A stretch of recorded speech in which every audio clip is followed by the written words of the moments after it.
Isang magandang gabi po sa ating lahat mga kaibigan, kapatid.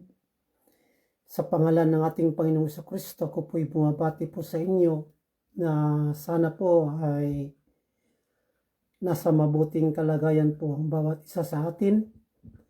And muli, ako'y nagpapasalamat sa Panginoong Diyos dahil po sa oras na ito na ipinagkaloob niya po sa akin na muli ay ako po'y share po sa inyo ng salita ng Diyos. So ating pag-usapan po mga kapatid, kaibigan, kung ano ang pagkakaiba sa kaligtasan sa lumang tipan at sa bagong tipan. Yan po ang ating pag-uusapan at ating tatalakayin sa oras na ito mga minamahal, no? What is the difference of salvation in the Old Testament and New Testament? Alam niyo po mga minamahal na sa aral na po na ito ay meron pong iba-ibang mga pananaw, no? Ang mga nag-aaral ng salita ng Diyos. So ngayon ating pag-aaralan mga minamahal ko kung ano ba talaga ang pagkakaiba ng kaligtasan sa lumang tipan at sa bagong tipan. Mayroong ibang naniniwala na ang kaligtasan daw po sa lumang tipan at sa bagong tipan ay magkaparehas.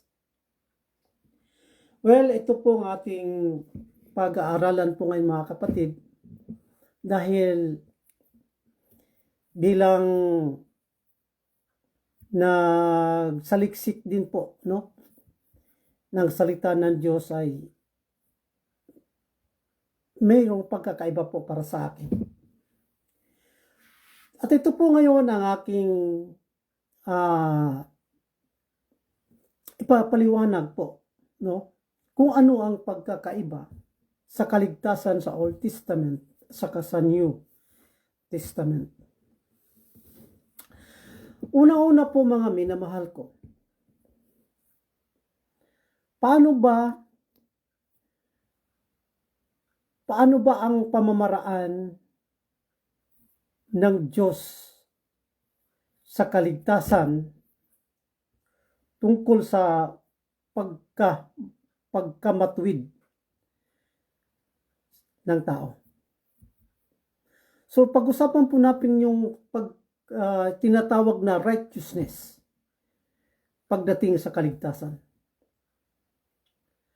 Ating basahin po mga kapatid sa Romans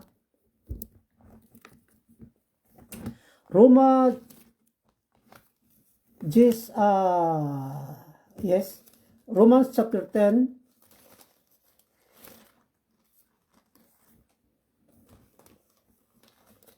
Romans chapter 10 verse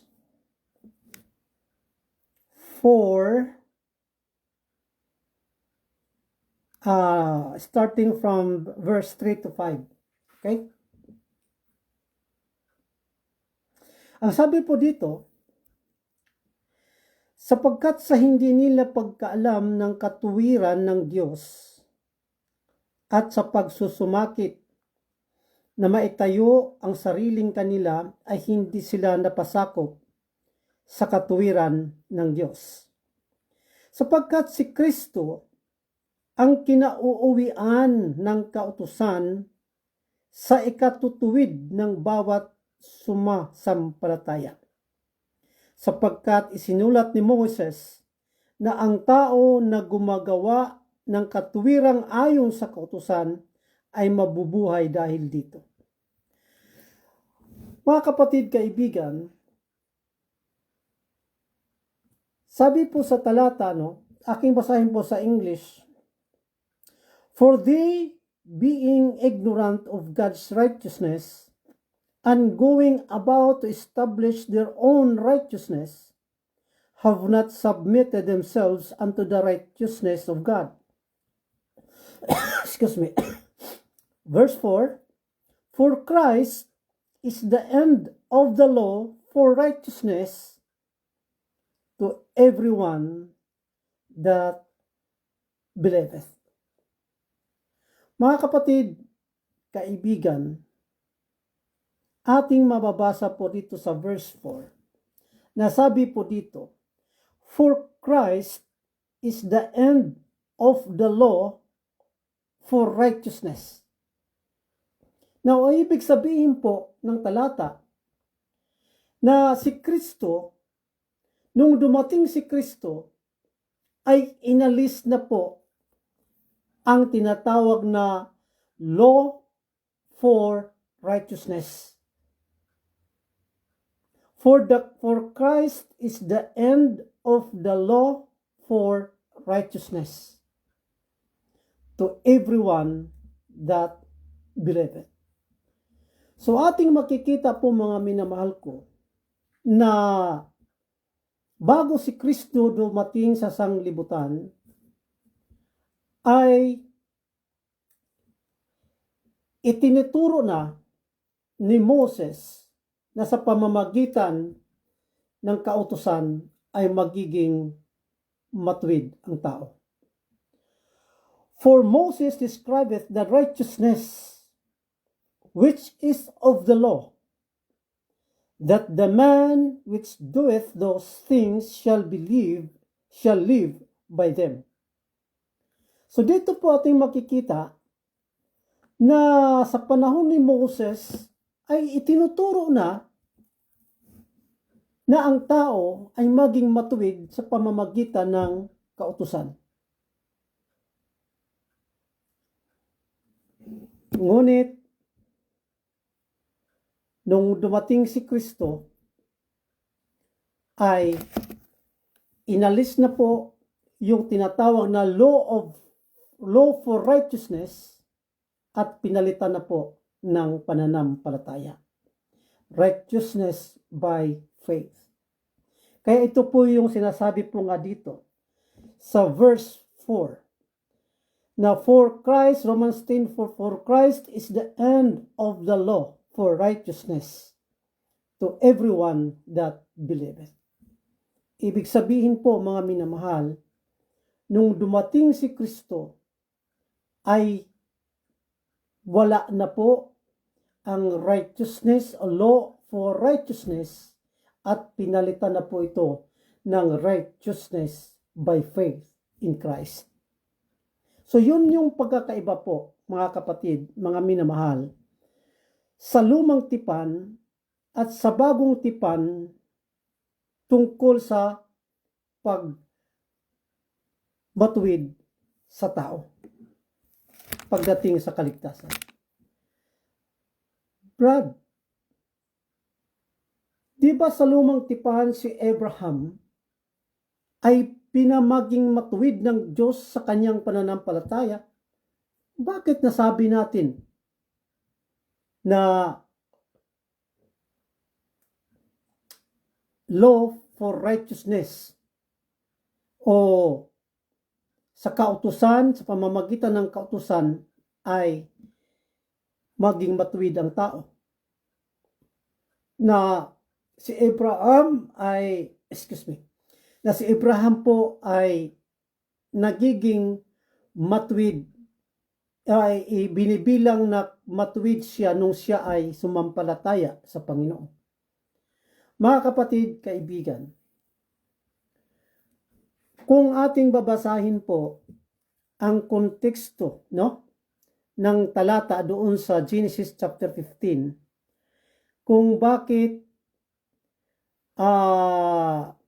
ibinibilang ng Diyos na siya ay matuwid sa pamamagitan ng kanyang pananampalataya, iyon po ay ang context po doon na hindi po tungkol sa kaligtasan. Kung ating babasahin po yung konteksto doon, bakit nasabi nung sinabi yon na si Abraham ay naging matuwid o binibilang na matuwid sa kanyang pananampalataya, kung ating babasahin po mga minamahal ko, yun po ay tumutungkol po yun sa tinatawag na pagpapala kay Abraham. Hindi po tumutungkol sa kaligtasan. Ang ating pinag-usapan po ngayon ay tungkol sa kaligtasan, kung paano maging matuwid ang tao sa harapan ng Diyos.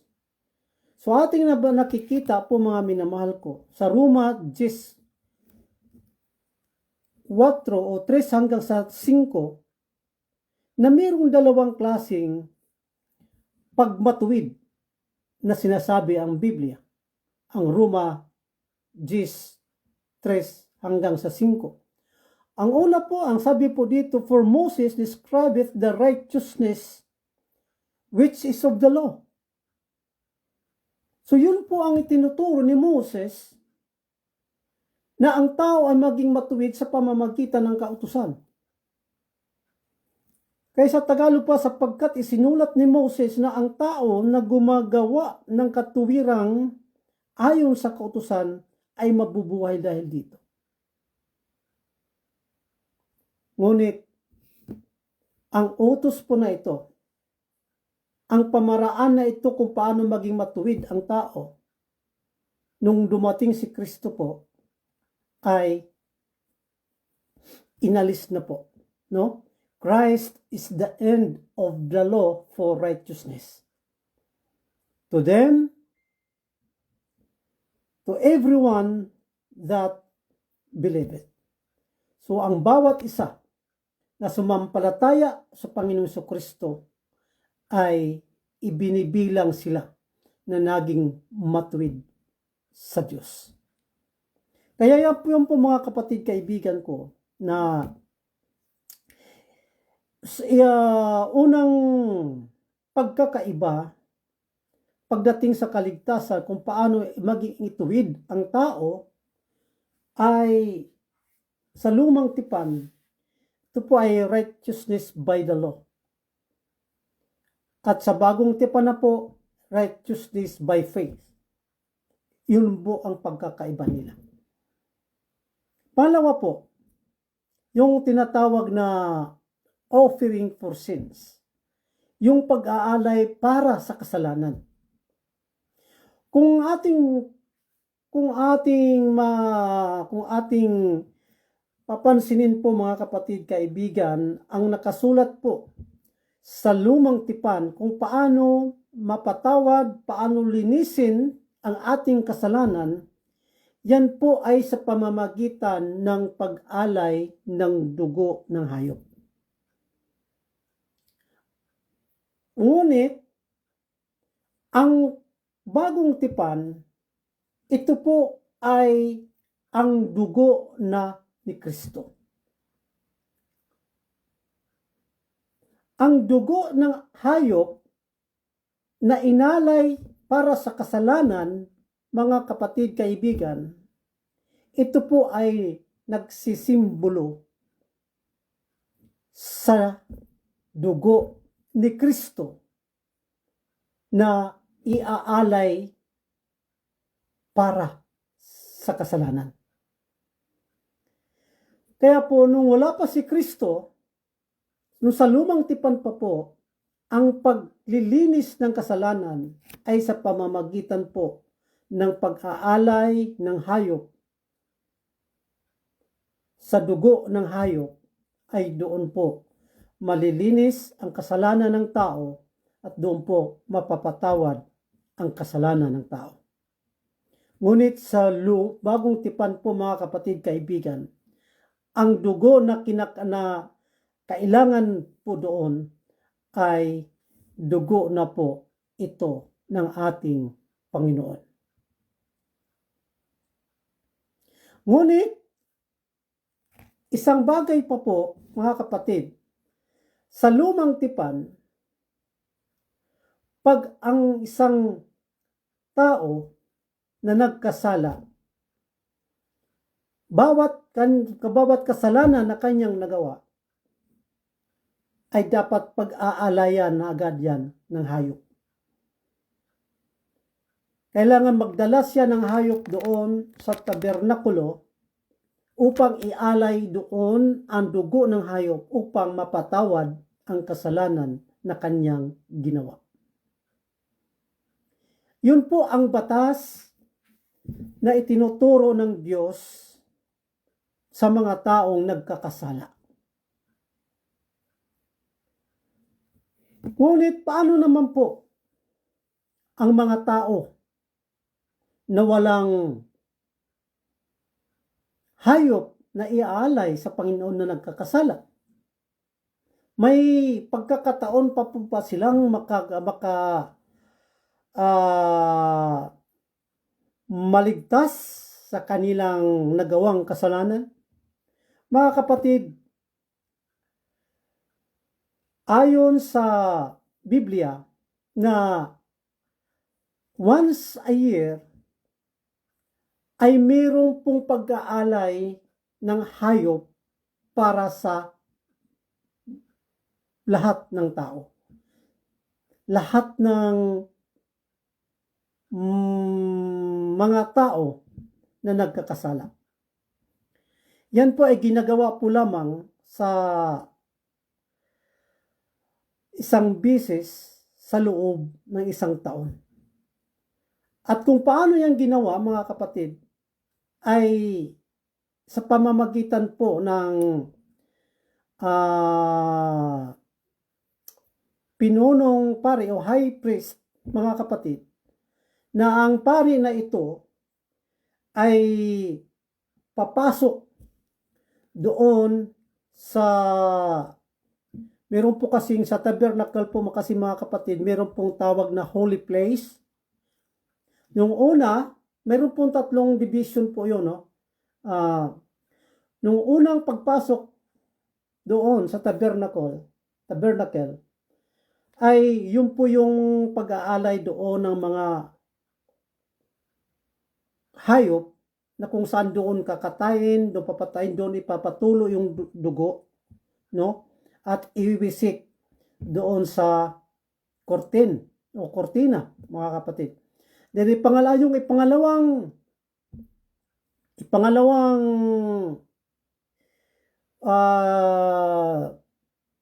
tawag nito, part ng tabernacle, yun po ang tinatawag na holy place, mga kapatid.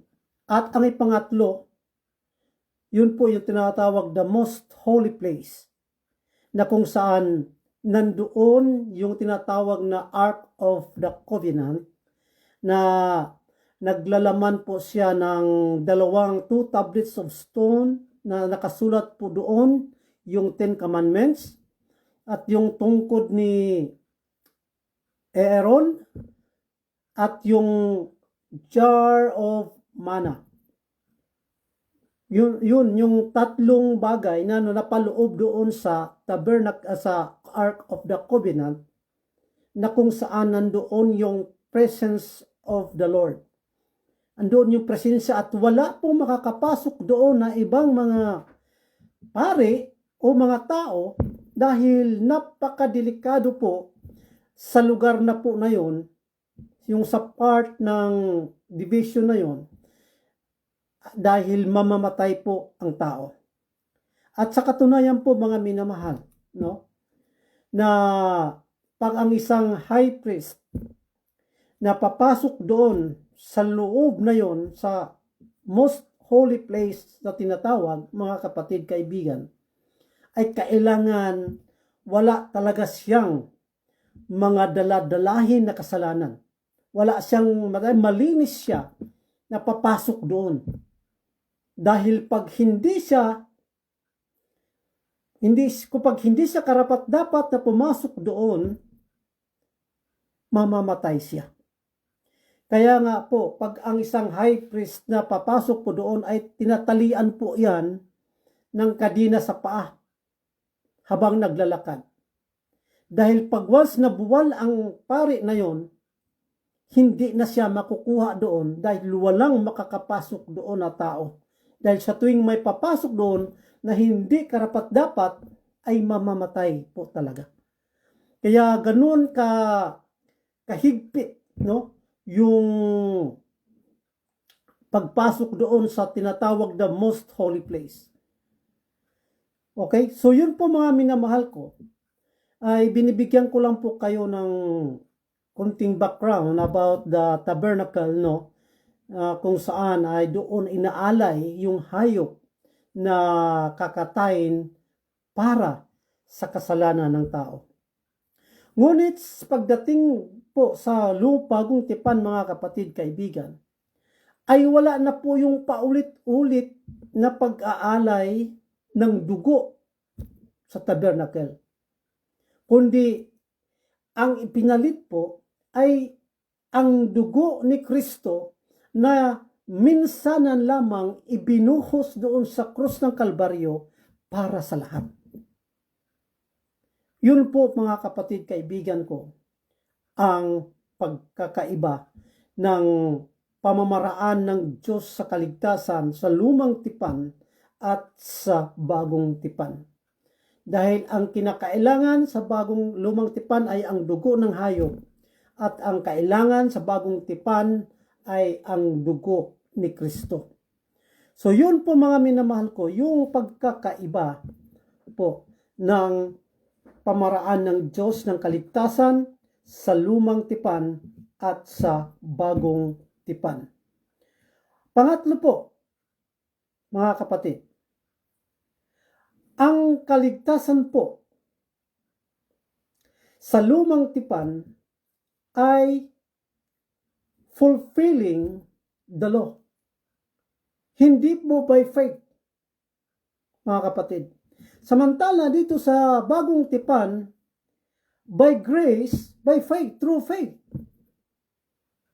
Mga kapatid, hindi po by faith, mga kapatid, ang kaligtasan sa lumang tipan. Kahit isang bersikulo po ay wala po tayong mababasa na sinasabi doon na maliligtas ang tao sa pamamagitan ng pananampalataya o sa biyaya ng Diyos. Ngunit sa bagong tipan, mga kapatid, ay maliwanag po na sinasabi po na ang tao ay naligtas sa biyaya sa pamamagitan ng pananampalataya. Mga minamahal, meron pong dalawang klaseng tinatawag natin na grace sa Biblia. Unang grace po na ating makikita ay yung tinatawag na sustaining grace, na kung saan ito ay ating makikita doon sa 2 Korinto 12:9, no? Ay doon po natin makikita yung tinatawag na sustaining grace. At ang pangalawa po ay tinatawag na saving grace, na ating mababasa naman po dito sa Ephesians chapter 2 verse 8, mga kapatid. Ano ba ang sinasabi ng Efeso 2:8? Ang sabi po dito, For by grace you have been saved through faith, and that not of yourselves, it is the gift of God. So maliwanag po, mga kapatid, kaibigan, na tinuturo ng salita ng Diyos sa bagong tipan na ang tao ay naligtas sa biyaya sa pamamagitan ng pananampalataya. Na sa lumang tipan po, ano po yung pamamaraan para maligtas ang tao? Mga kapatid, basahin po natin dito sa Ezekiel, no? Isaiah, Jeremiah, Limitation, Ezekiel chapter 18 verse 24 at 26. Ganito po ang sinabi po ng talata. Ngunit pagka ang matuwid ay humiwalay sa kanyang katwiran at gumagawa ng kasamaan at gumagawa ng ayon sa lahat na kasuklam-suklam, na ginagawa ng masamang tao, mabubuhay baga siya? Walang alalahanin sa kanyang mga matuwid na gawa na kanyang ginawa, sa kanyang pagsasalangsang na kanyang isinasalangsang at sa kanyang kasalanan na kanyang ipinagkasala, sa mga yaon mamamatay siya. Mga kapatid, kaibigan, ang kamatayan na binabanggit po dito ay hindi po kamatayang pisikal. Ito po ay kamatayang spiritual. Ito po ang tinatawag na ikalawang kamatayan sa Biblia. Sabi ng iba, ito daw po ay physical. Dahil si Moses po daw ay nagbigay ng batas na kung sino ang lumabag sa mga batas na pinagbabawal ng Diyos na karapat-dapat sa kamatayan ay babatuhin. So yung iba nagpapaliwanag po dito na ito daw po ay hindi spiritual na kamatayan ang binabanggit po dito, kundi physical. Mga kapatid, kaibigan, hindi po. Ito po yung nakasulat po dito sa verse 26. Na sinasabi po dito, inulit po dito na sinabi po dito, pagka ang matuwid ay humihiwalay sa kanyang katwiran at gumagawa ng kasamaan at kinamamatayan, ibig sabihin namatay na, no? Ang matuwid na gumawa ng kasamaan ay namatay siya sa kasamaan na kanyang nagawa ay mamamatay siya. So dalawang kamatayan ang binanggit po dito. Unang kamatayan ay ang physical at ang kalawang kamatayan ay yung tinatawag na spiritual. Na sinasabi po dito mga kapatid, ulitin ko po pagbasa, no, maliwanag po na ito po ay ang kamatayan na binabanggit po ay hindi, sa verse 24, ay hindi po kamatayang physical, kundi spiritual. Ito po, ulitin ko po pagbasa mga minamahal. Sa Ezekiel 18 verse 26. Pagka ang matuwid ay humihiwalay sa kanyang katwiran at gumagawa ng kasamaan at kinamamatayan, ibig sabihin namatay siya, physical, sa kasamaan na kanyang nagawa ay mamamatay siya. So, patay na yung tao, pero dahil sa kanyang ginawang kasamaan ay mamatay ulit siya. Mamamatay siya. Anong klaseng kamatayan to? Kamatayang spiritual. Yung ating kaluluwa. Yung unang binanggit ay yung tinatawag na physical, itong katawan natin na mamamatay. Ang ikalawa po, ito po yung kamatayan na spiritual, na kung saan ito po ang ating kaluluwa o ang kaluluwa ng tao ay siyang magdudusa doon sa dagat-dagatang apoy ayon sa Revelation chapter 21 verse 8 na tinatawag na ikalawang kamatayan.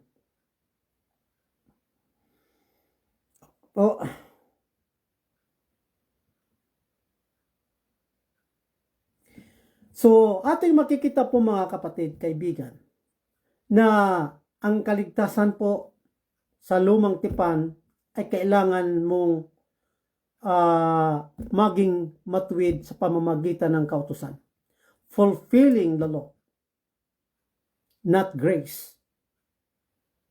Samantala, dito po sa pagdating sa bagong tipan, ang kaligtasan po ay biyaya.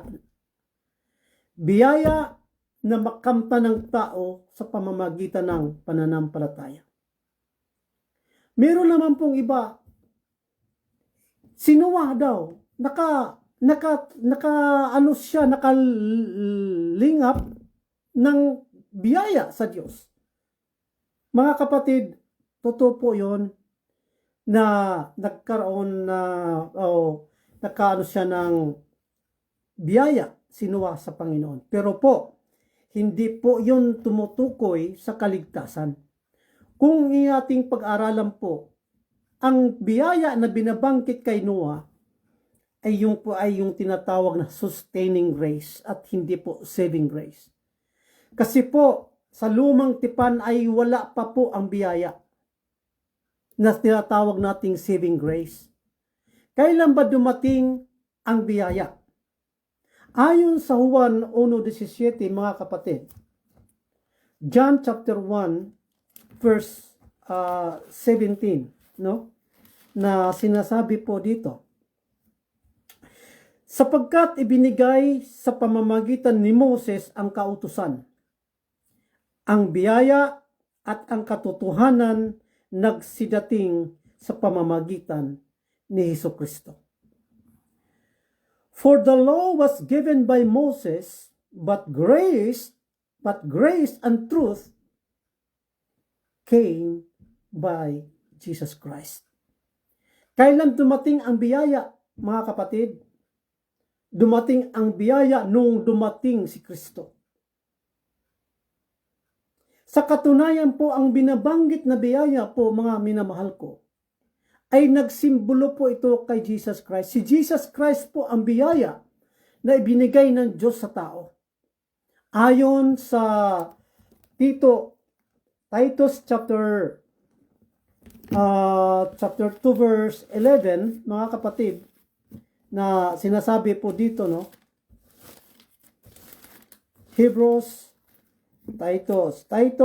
chapter 2 verse 11, na sinasabi po dito, for the grace of God that bringeth salvation hath appeared to all men.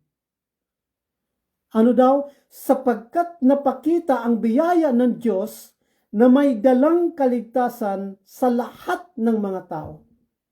Sino po ito? Sino po itong biyaya na napakita sa mga tao na may dalang kaligtasan? Mga kapatid, walang iba kundi ang ating Panginoong Jesucristo. Kaya dumating ang biyaya sa lumang tipan nung dumating si Kristo. Wala pang biyaya na itinuturo ang Biblia sa lumang tipan para maligtas ang tao. May binabanggit na mga grace, pero hindi po ito tumutukoy sa tinatawag na saving grace. Kundi, ang pinag-usapan po doon sa biyaya na binabanggit sa lumang tipan ay sustaining grace. So yan po, mga minamahal ko, na ang pagkakaiba ng kaligtasan sa lumang tipan at sa bagong tipan. Ngayon po, sa lumang tipan ay wala pong assurance of salvation. Bakit? Mga kapatid, bakit walang assurance of salvation ang lumang tipan? Di katulad sa bagong tipan ay mayroon pong tinatawag na assurance of salvation. Paano po ba natin mapatunayan na wala pa po talagang katiyakan ng kaligtasan sa lumang tipan? Bakit? Unang-una po, ang kaligtasan po sa lumang tipan ay nakadepende po yung sa kautusan kung masunod mo.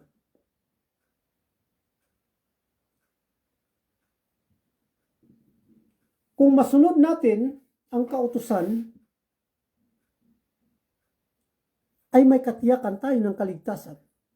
Pero dahil sa mabuting gawa nga nakabase,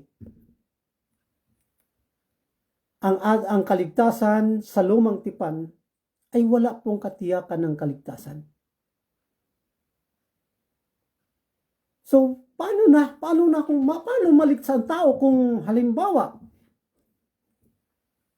ay idinadaan sa pagsunod sa kautusan na hindi naman talaga makasunod ang tao sa kautusan?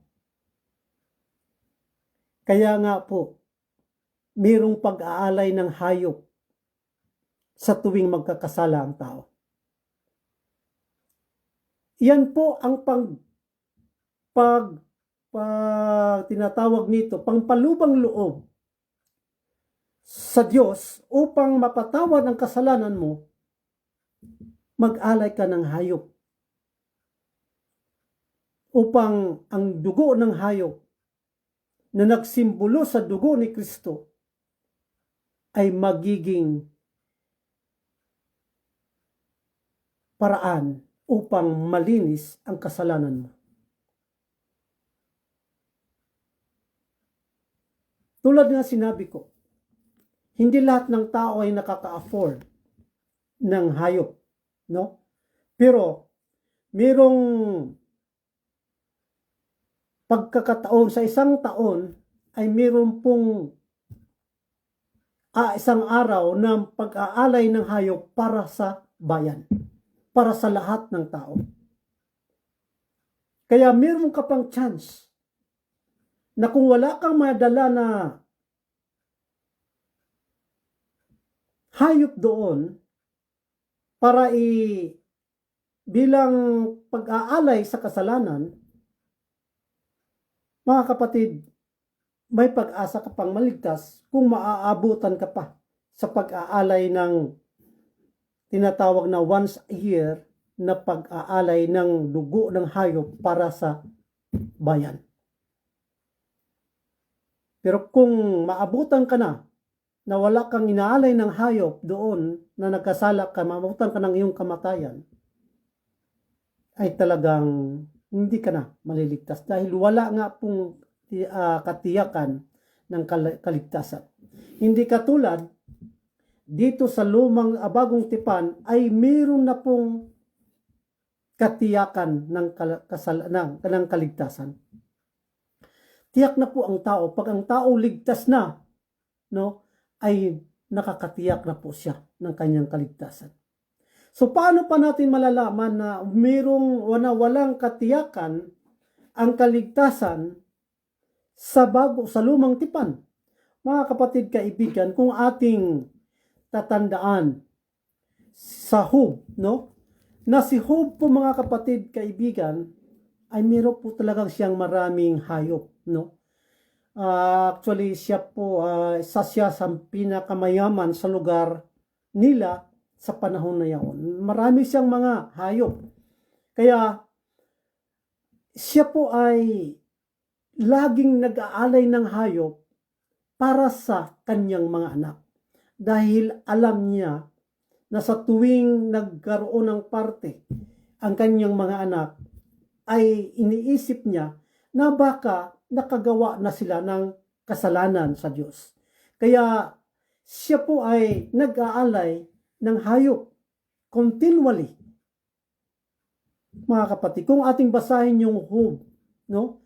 Chapter 1, basahin nga natin muna, no? Job chapter 1 verse 5.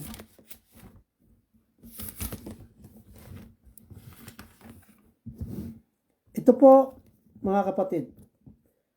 Job chapter 1 verse 5, ang sinabi po dito, at nangyari nang makaraan ang mga kaarawan ng kanilang pagpipista na si Job ay nagsugo at pinapagbanal sila at bumangong maaga sa kinaumagahan at naghandog ng mga handog na susunugin ayon sa bilang nilang lahat, sapagkat sinabi ni Job, marahil ang aking mga anak ay nangagkasala at itinakwil ang Diyos sa kanilang mga puso. Ganito ang ginawa ni Job na palagi. So palagi po, mga kapatid. So dito pa lang ay nakikita po natin na kung may katiyakan na ng kaligtasan, na hindi na po mag-aalay palagi ng hayop para sa kasalanan. So ano pa po, mga kapatid ko? Kung ating basahin din po dito sa Psalms, sa Psalm chapter 51, verse 10 to 11, ang sabi po dito, likhain mo ako ng isang malinis na puso, O Diyos, at magbago ka ng isang matuwid na espiritu sa loob ko. Huwag mo akong paalisin sa iyong harapan at huwag mong bawiin ang iyong santong espiritu sa akin. Mga kapatid, kaibigan, sa lumang tipan po ay meron na pong Holy Spirit na namananahan sa tao. Ngunit ang Holy Spirit ay umaalis po ito. Kinukuha po ito ng Diyos pag ikaw ay nagkakasala sa harapan ng Panginoon. Hindi katulad sa bagong tipan na ang Holy Spirit na nananahan sa isang mananampalataya ay hindi na po umaalis.